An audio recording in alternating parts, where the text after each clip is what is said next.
Good afternoon, everybody, and welcome into the Saints Insider Podcast. I'm Zach Ewing with Rod Walker and Jeff Duncan. Luke Johnson will be along shortly, having a couple of technical issues. But hey, when you go live, sometimes that happens. We are going to talk a lot of Titans and Saints today. That's the main focus of today's show. Obviously, Saints starting the season on Sunday at noon, not on high noon. Can you say that? Look, first of all, congratulations, everybody, because we made it to the regular season. Lions, Chiefs last night.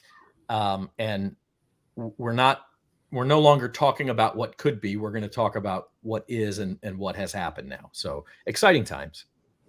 Yeah, look, I'm excited to see what this team's all about. I think Rob would agree. We've been with them every step of the way throughout the offseason.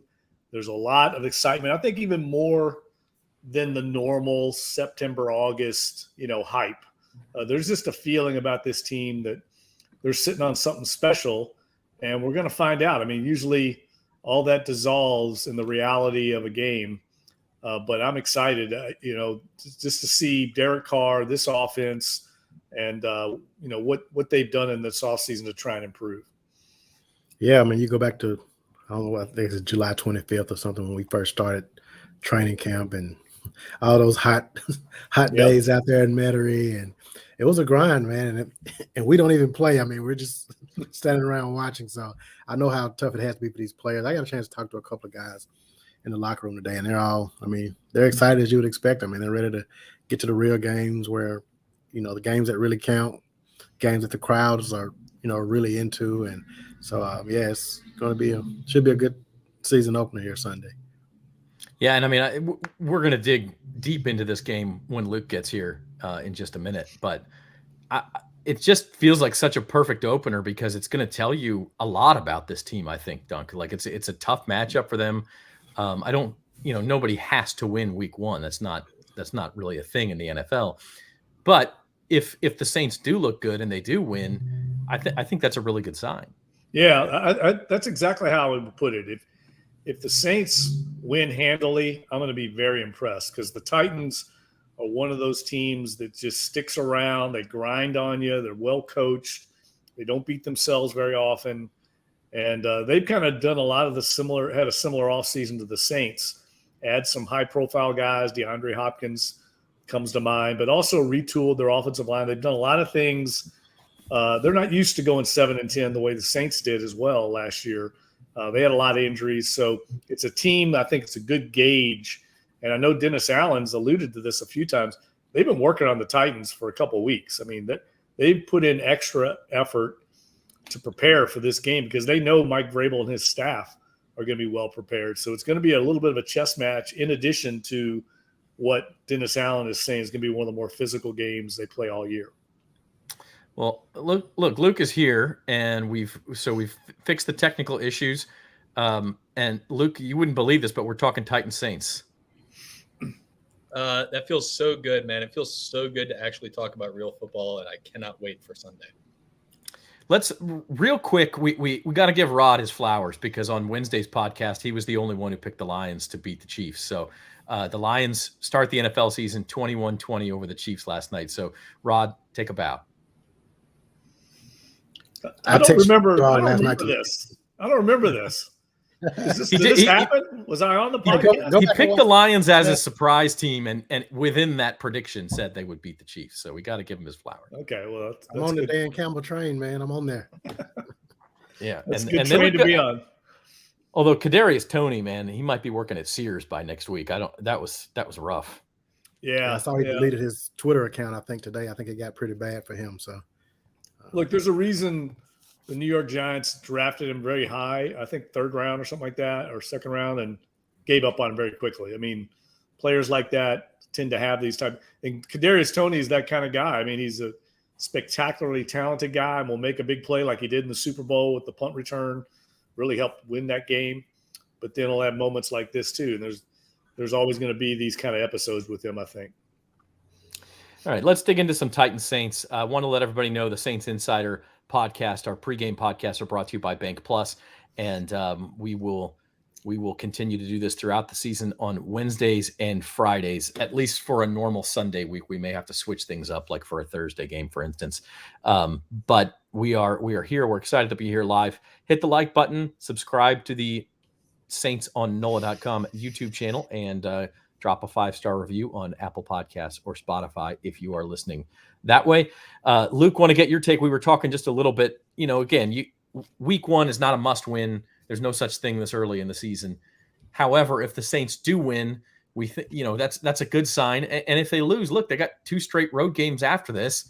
And not that you would hit the panic button, but like this feels more pivotal than a typical week 1 game. Yeah, man. I mean, look, this is a big season for them. I mean, we've just spent the last couple of weeks talking about this being the tipping point season, right? And I mean, you look at the changes they have at the most important positions within this franchise, and Dennis Allen being in his 2nd year as a head coach, Derek Carr coming in as a quarterback. Like, they need to get off on a positive start fast, I think. I don't think they can do, what some of these Saints teams did in the past, where they get in that early season hole and have to dig out of it because they have a lot riding on this year for a lot of reasons. So I think it's really important, when they have this home game it's a good Titans team. I think it's a Titans team that people are maybe sleeping on a little bit because of the way the season ended last year.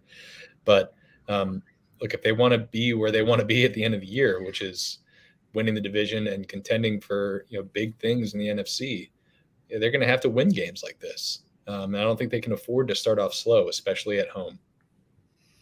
It's also typical, if you look at this from a betting standpoint, the spread at Caesars Sportsbook is Saints -3.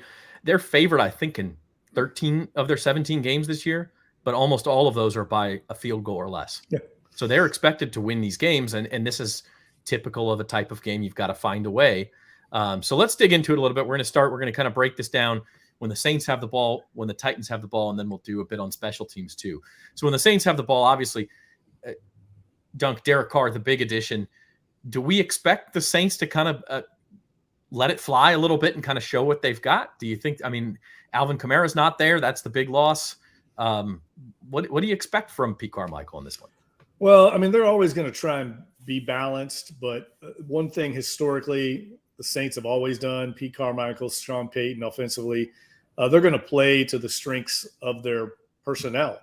And in this game without Alvin Kamara, I think that means you play to your best offensive perimeter players, which I think clearly are the 3 receivers and tight end Juwan Johnson and your quarterback. So I think they're going to utilize – they're not going to abandon the run. They're going to run the ball. I think Taysom Hill will have a role to kind of supplement that. I think we'll see some jet sweeps from Rashid Shaheed to kind of manufacture yards on the ground. But I think your best offensive player is probably your quarterback and your tight end and your receiver. So I think they are going to try and pass the ball a lot offensively, whether it's a controlled short passing game, lean on Derek Carr at the line of scrimmage, get him in and out of plays. I thought it was interesting this week hearing Dennis Allen talk about the Titans, one of the least blitzing teams in the league. That's a good thing, I think, right away with Trevor Penning, the fact that you got basically a rookie left tackle. I know he was here a year ago, but he's getting thrown to the wolves this year. He's struggled when people have thrown games at him, stunts, movement. If he just has to line up and take his man one-on-one, I think that's a good thing for his first game. So this might be a good opponent in that regard for him. But the Titans know who they are. They know what they are. There's not a lot of gimmickry with them. They just try to beat you fundamentally. And I think the Saints are offensively prepared, if you look at the matchups, to move the ball against this defense with that passing attack. Here's an interesting one. Kevin says, I'm telling all 4 of you, Taysom will kill him. How many touches do we think Taysom's going to get in this game, Luke? Oh, man, it's always so tough with Taysom. I gave you the hard one. I know. Going into the Browns game last year, I was like, man, Taysom's going to get 18 touches. He didn't touch the ball until the second minute or 2 minutes left in the second quarter. So it's really, really hard to prognosticate that. If I were in an ideal world, I think 7 to 9 touches for Taysom Hill would be ideal for me, adequate. I think they got to use him to complement whatever Jamal Williams is going to do, because look, I know Kendre Miller is questionable for this week, but I have a really hard time seeing him factoring much into this game after he hasn't practiced for what's basically 2 weeks now. So I would think that they got to get something going with the run game, and they can't just be completely dependent on Jamal Williams. So I would think that Taysom Hill would be a part of that. So I'll say 7 to 9, somewhere in that range. But it wouldn't surprise me if, they just don't listen to me at all, and Taysom gets like 3 touches, and we're all talking about this next week. And that's kind of where I was going with this. Rod, you wrote about Jamal Williams the other day, and you've been talking about it with Alvin Kamara's suspension. Kendre Miller, by the way, the injury report came out today, and Kendre Miller's questionable. He's not actually out, but considering he didn't practice all week, seems unlikely that he would play at all, much less a very big role on Sunday. So you're talking about, after Jamal Williams, the next most, I say this with air quotes, experienced running back on the roster is Kirk Merritt or Tony Jones, who have less than 20 career carries between them. So I don't, you can't just run Jamal Williams 30 times. So to me, Taysom's got to be a part of this, right? Yeah, I think so. And you look at those guys you mentioned. I think Jamal's the only guy that's even ever scored an NFL touchdown when you look at the rest of the depth behind him. That's not including Taysom, of course, but this is a Tennessee team that I don't think you can run the ball on 30 times anyway. They led the league in rushing defense last year. Jeffrey Simmons really good up front in the middle, and so I think the Saints are going to struggle running the ball against this team. If they don't, they're better than I thought. But we kind of talked about the offensive line. We all like the offensive line. We don't know how good Trevor Penning's going to be, against a team like this. So we've kind of watched him the entire preseason, and we'll be watching him again Sunday to see how he holds up. But I just don't know if this is a team you can really run the ball on a lot. So that's going to be something that I'll really be keying in on.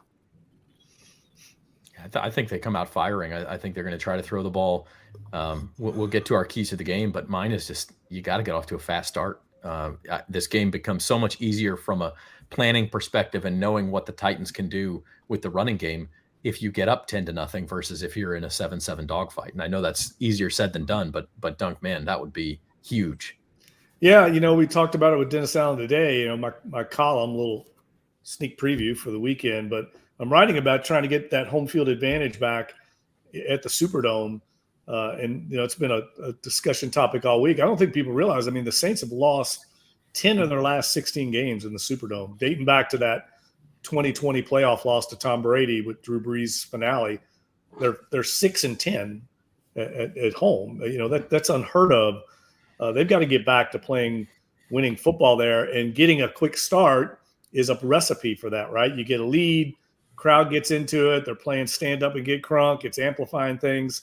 That's part of the recipe, I think, to victory for this team, getting the defense to have that 12th man on the field, make things hard for Ryan Tannehill, who's not played here as a member of the Titans, at least as a quarterback. I didn't check if he was at A&M, maybe have played here before, but so there's a lot of players that have not played in this environment.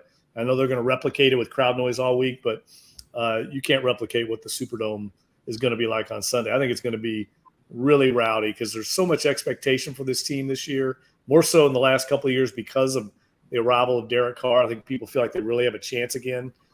So you can just kind of feel the excitement building in the city, and I think it's going to kind of detonate on Sunday at the Dome. Just to build off this too, I think it is really important for the Saints to start off fast offensively for a number of reasons. But you look at what this team has done in the last 2 years. They've been a terrible first half offensive team. I don't know the numbers off the top of my head, but it's something only like 2 opening drive touchdowns in the last 2 seasons of football. It's really, really crazy. I think if they can get off to a fast start, like Dunk said, it'll get the crowd going into it, and it'll definitely be advantageous against this run heavy Titans offense. All right, so let's switch gears. I thought it was telling. We had a couple of comments. One, Kevin says you got to run the ball or the Titans will tee off on Carr, and then Reginald says no, we'll set up the run with the pass. So who knows what the Saints will do, but I do think fast start will be super important. We'll switch gear when the Titans have the ball. And Luke, we talked about Dunk's Superdome column. You wrote a story coming this weekend in the Times-Picayune on NOLA.com now. about Derek Henry. He's never faced the Saints. The 2 times the Saints and Titans have matched up since Derek Henry was drafted in 2015, he was injured both times. So when you talk about the Titans offense, the first place you go is Derek Henry. And now, by the way, they drafted Tyjae Spears from Tulane, who's kind of the lightning to Derek Henry's thunder. So you got to stop that running game. And that's something the Saints, frankly, struggled with the last couple of years. Or really just last year. I mean, you look at their numbers last year, they gave up something like 130 rushing yards per game, over 4.5 yards per carry. They ranked in the bottom third of the NFL in both categories. And this is coming off of 4 straight years where they ranked top 5 in the NFL in run defense. And 3 out of the last 4 years before that, they ranked top 5 in the NFL in opposing yards per carry. So, this is something that is crucial for the Saints defense. I think it's a big part of why last year they struggled to get pressure with their front 4 because those 2018 to 2021 Saints, they were forcing these teams into disadvantageous third and longs over and over and over again. They're able to just let those guys eat up front. Whereas the last couple of years, teams have been able to get in good situations because they've been able to run the ball. So, I think this is a crucial test for these guys this week, and it's a good litmus test for where they are because remember, they completely revamped their defensive interior this offseason. They let David Onyemata go to Atlanta. They let Shai Tuttle go to Carolina. And I think neither of those guys produced the way they wanted them to last year. So they went out and got Colin Saunders and Nathan Shepard, and they drafted Brian Brzee in the first round. We don't know what these guys are going to look like together. I think we've seen some good flashes in practice. We've seen some guys make some really disruptive plays. But as far as holding up in the run game, we just have no idea yet. We're going to get a good sense on Sunday.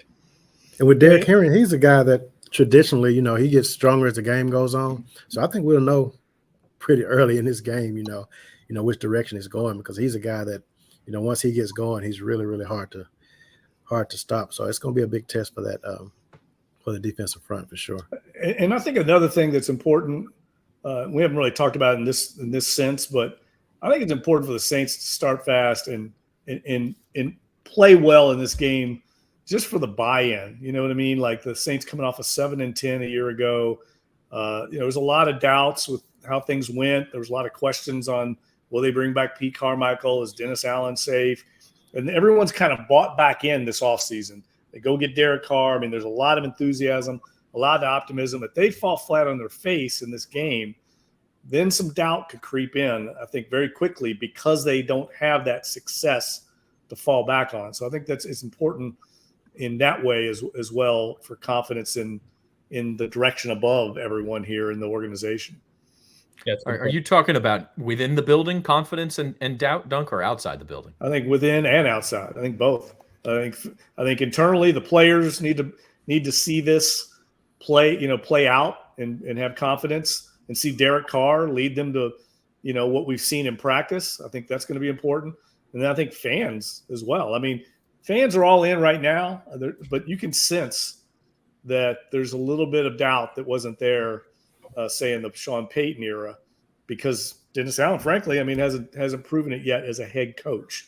So there's a lot of optimism, but I think it could go south quickly if this team falls on its face against the Titans. Yeah, the other aspect, of course, when the Titans have the ball, the passing offense hasn't necessarily scared you in the past. Ryan Tannehill is on a bit of a hot seat because the Titans have a young quarterback playing well now and kind of breathing down his neck. They also signed DeAndre Hopkins. Do we have any sense that the Titans may try to show that they've got a passing offense early in this game? Well, I think one of the things that's always stood out about this Titans offense since Ryan Tannehill's been there, and it's been this way throughout multiple offensive coordinators, is they are one of the NFL's better play action teams. I think some of that is obvious. You got Derrick Henry, and the whole defense is geared up towards stopping that guy. But I think it's something we got to keep an eye out on, especially with the Saints. They moved Alontae Taylor on the inside. They still, I think, only had like 7 or 8 games with Marcus May and Tyrann Mathieu playing together last year. Marshawn Lattimore only played a handful of games last year. He's coming back off the significant injuries. So I think the play action game is something I'm going to be specifically watching out for. I think as far as matchups go, I like where the Saints pass defense is. I mean, you got to remember those guys finished number 2 in the NFL in pass defense a year ago. I like the direction that Joe Woods has brought in as a DC who's kind of overseeing the secondary. But this is the type of game where you don't want to be miscommunicating on either your run fits or when the play action game is going in full swing. So that's something to watch out for. Injury report, guys. JT Gray ruled out. That's a loss on special teams, which we'll talk about in a minute. Kendre Miller, kind of the surprising one, didn't practice all week. We just sort of figured he'd be out on the injury report. He was listed as questionable. Any chance he actually suits up and plays in this thing? I mean, it seems crazy to give a rookie a start after he didn't practice for a couple weeks. No, I think that's just gamesmanship more than anything else. I cannot see. I mean, for a rookie to not practice on Wednesday, Thursday, or Friday and play in a game would be really unprecedented, probably in NFL history. I would be shocked. I think they're just trying to play around with the Titans' preparation a little bit, and I'm not sure it's going to be very effective, but I guess it's better to do it than not. I will say, though, this feels like a big departure from the Sean Payton era here, right? Where I think if there was a guy who didn't practice Wednesday, Thursday, you could pretty much write him in pen as going to be listed as out on the injury report, and it doesn't matter if he's a crucial part of the team. They liked having those guys there to practice and be part of the game plan. So if this is legitimate, I think this is just a sign of things truly being different now than they were for 15 years under Sean Payton. JT Gray is out, and that brings us to special teams. And the other factor there, clearly, Rod, is Blake Grupe, Lou Hedley at the specialist positions. The spotlight will be solely on those guys. I mean, look, anytime Grupe goes out there for a field goal, in the back of everybody's mind is going to be, would Will Lutz make this kick, and is Grupe going to make it? And that's particularly true if it's an important kick late in the game. Yeah, I mean, this is the great unknown about this team. I mean, I don't think any of us, well, I know none of us predicted these would be the two specialists when training camp started. And even talking to Darren yesterday, and I mean, he said he's not going to be nervous, but I mean, there's that kind of a nervous anticipation, I think, of just not knowing, and you don't know what you're getting out of these guys. I mean, yeah, they look good in the preseason. Yes, Blake Grupe kicked the game-winning field goal against Kansas City, but that's preseason, and the pressure is just a whole lot different in a real game. So I think every punt, I mean, we're talking about Grupe, but every punt's going to also be critical in this game. So those two guys, there's a lot of pressure on those guys. I mean, they may be able to handle the pressure. You look at Blake Grupe and how he's handled everything else. You think he can handle that pressure, but you still don't really ever know until he's actually out in the fire. So you can't really give thanks the edge in special teams because you just don't know enough about those guys yet. Worth mentioning on the other side. Go ahead, Doug. Well, I was just going to say, I think that's a really good point that you bring up about JT Gray. I mean, the fact that, he's the special teams captain, he's not going to play. You got two undrafted free agent rookies out there, never played in a real NFL game. I mean, I would not be surprised if Tennessee tries to attack somehow in special teams, whether it's a fake. We saw the Lions fake a punt last night successfully. And knowing how Mike Vrabel thinks, rolling the dice sometimes, I could definitely see them trying to take advantage of some of that inexperience on the Saints. And it could be in a tight, what we think could be a tight game, could be a difference maker there is special teams. So I don't think we should overlook it. Don't go get your chips and dip when Lou Hedley's back there punting, because I think some things could be happening. Yeah, well, and worth noting, too, the Titans have released kickers a couple different times in the preseason. Signed Michael Badgley, released Michael Badgley. Nick Folk will be their kicker. So they've got question marks in special teams, too. So certainly no automatic field goals out there. All right, I think it is about that time. Let's talk predictions. We have these published on NOLA.com. You can read a little bit more, but we're going to go around the room. Luke, I've got you starting here. How do things go on Sunday? All right. Well, I think this is going to be kind of one of those characteristic week one games, kind of like we saw last night with the Lions and the Chiefs. Low scoring. Guys are going to be a little bit rusty, kind of coming off the end of training camp and preseason. I think the final score I predicted was 23-21 Saints. I just really like what I've seen out of the additions the Saints made this offseason. There's a lot of questions with this team, fair questions. But I think they have a better quarterback. I think their skill position players are really, really impressive, and I think they're going to take a better advantage of using those guys' special skills this year than they've done in recent seasons. And until I see this defense start to fall off, I mean, you gotta have faith in these guys. I think they've had 3 straight years of the top 5 defense. They're the only team in the NFL that can say that. So give me the slight edge to the Saints, who have the home crowd behind them. We've got a big game with their new quarterback starting out. I think it's going to be tight, but I think I like the Saints in this one. All right, I'll go next. And I did want to shout out another comment here. Eric, do you think the O-line will be able to excel against this Titans defense? I mean, you talk about key to the game, guys. Like they better, or it's going to be a long afternoon.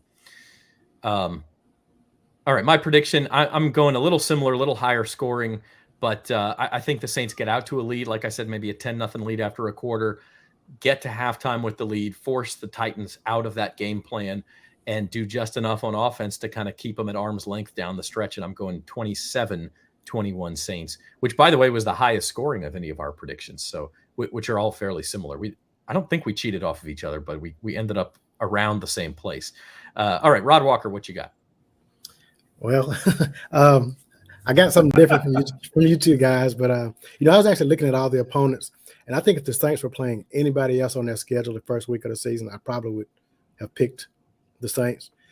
But with I just think Derek Henry is going to be a problem for this team, and they've never faced him. The Saints haven't. He's missed the 2 previous times that they played in the past 4 years, and I just think they're going to be able to control the clock, keep. We've talked a lot about how good this Saints offense is or could be, and I just don't know if they're going to be on the field enough, because I just think Derek Henry may cause some problems that this team just isn't accustomed to, having a back like that. So my prediction was, and I do have it close, I have the Titans winning. It was 21-20, yeah.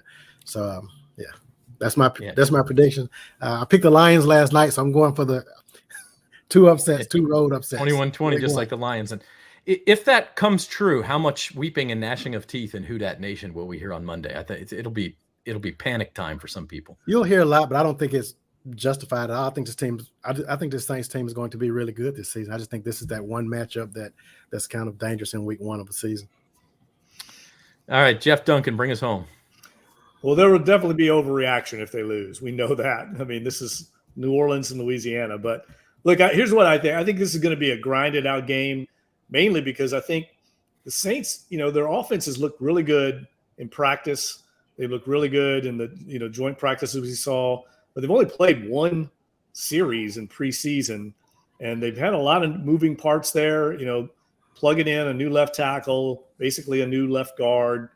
Mike Thomas and Derek Carr have not really been on the same page very much in preseason. I just think there are going to be some growing pains offensively that will keep this game close. I think the Saints will grind it out and win the game, but I'll be surprised if they come out just whipping the ball all over the field offensively and move the ball against this team because they're so well coached defensively. So give me the Saints. I think I picked it a 5-point Saints win. 21-16, yep. Yeah, I think a lot of field goals for the other team, because I think the Saints defense – I don't think the Saints defense is going to have a lot of trouble with Ryan Tannehill on the passing attack. But like Rod said, the concern for me would be if they get behind and the Saints they get behind the Titans, and the Titans then can dictate things offensively and rely on that running game and maintain balance, that could be a long afternoon for the Saints trying to play catch up. But the Saints get the lead and can force them into a passing attack, I think it favors the Saints. But I think it's going to be tough either way. All right, guys, football is here.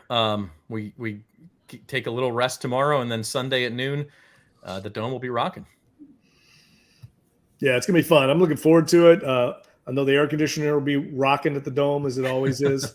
So we'll all have our fleeces on. But no, it's fun to finally have a chance to write about real football, right? For the first month and a half, we've been writing about just what we think is going to happen. Now we'll actually get to see it happen. And if you're not already hyped about the game, go watch the hype video that the Saints put out today. It was really well done, and props to their social media team, because that was, if you're not fired up, you probably will be if you're a Saints fan. That was spectacular. Yeah. All right. This has been – go ahead, Luke. No, I was just saying, I was just shouting out Juvenile. It was pretty great in that video. Yeah, pretty good. Thank you for watching the Saints Insider Podcast, everybody. We will have football. We have had many questions through the preseason. We finally get some answers on Sunday. And then join us for the Saints Insider post-game show afterward, right here on these same channels. For Rod Walker, Jeff Duncan, and Luke Johnson, I'm Zach Ewing, and this has been the Saints Insider.